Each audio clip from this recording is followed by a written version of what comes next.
As we approach the release date for Sonic X Shadow Generations, more and more news keeps coming out about the game, and yesterday we had the official announcement that you can now go onto the Nintendo eShop and pre-order the game. They also took this time to show off the Sonic Adventure skin in some screenshots and in this small video posted by the official Twitter. And I've got to say, the model looks great. I'm glad that they're doing this kind of stuff. I hope that we can kind of get more, quote, built-in mods in our Sonic games. Like, that's kind of awesome, bruh. But of course, due to this announcement, a lot of people, of course, went to the eShop to go check out the game and go pre-order it. And once they got to the eShop page, everyone noticed something pretty immediately.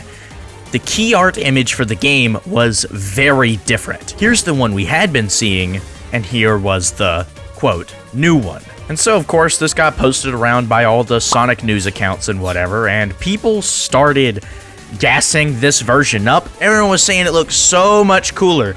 And I'm sorry, it don't look cooler. Like you're wrong. You're wrong.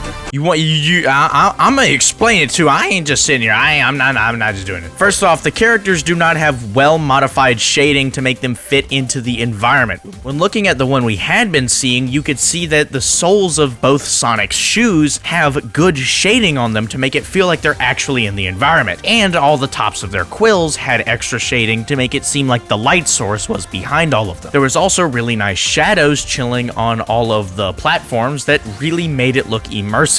Shadow's air shoes also had some legendary fire effects on them. These genuinely look really good. And the background, while it may be simple, I think it does the job perfectly, and I don't think I would add anything else because these backgrounds are already pretty detailed. But coming over to this alternate version, it's got none of that. There's just a bunch of PNGs everywhere. The shading looks really weird. It's not well done at all. All the characters do not have enough contrast, which makes them look super flat. And for some reason, Sonic and Classic Sonic have white glows around them? Why? And for some reason, the transition in the background is angled too. And then Shadow's shoes, bro.